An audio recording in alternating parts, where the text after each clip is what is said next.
Let's create a cake topper in less than 10 minutes together. Today we're going to start off by clicking the type tool and typing out the names. I'm making two cake toppers today, one for Adrian and for Vivian. I have both of them written out, and I'm going to then highlight, and we're going to select the font type, and today we'll be using Lily Rose for both. I typically like to stick around the 4-inch mark per cake topper in terms of width, and then for the cake topper's height, I'll go about 6 to 8 inches. That's including the stick part. Now that everything's highlighted, we're going to press on Command-Shift-O to outline every stroke of the letter, and then we're going to press on Pathfinder Unite to get that all linked. And now I want to work with each individual word, so I'm going to ungroup it. We're going to make the V a little bit closer to the rest of the name, and I'm going to press on that paintbrush tool to make some strokes to unite the V to the E and the dots on the eyes to the rest of the letter. Now that's done, we're going to highlight that word, and we're going to press on Object, Path, Outline Stroke to get the strokes of each of those paintbrush lines out. And then we'll go ahead and do the same for Vivian.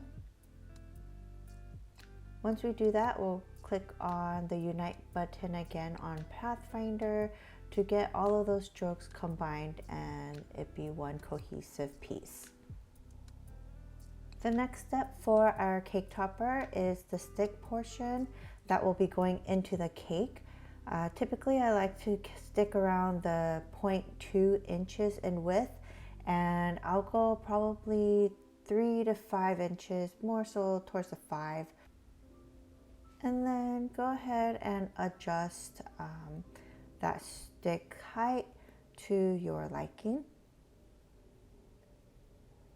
And once we have the desired height, I'm going to press on Option and drag that rectangle over to the side so we have the same width for the other cake topper. And just play around with where you want that stick to be. I think it's around the middle part right here for me, for Adrian as well as Vivian.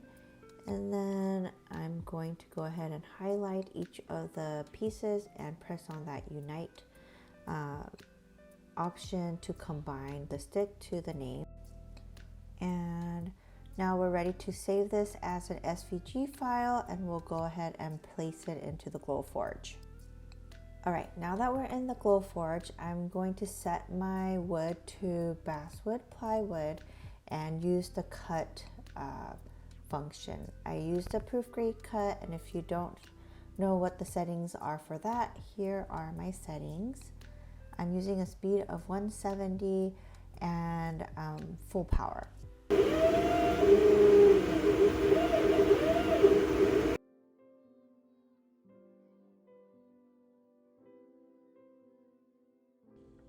This is what it turns out to look like when it's done. Let me peel off the masking. So here's the Adrian one.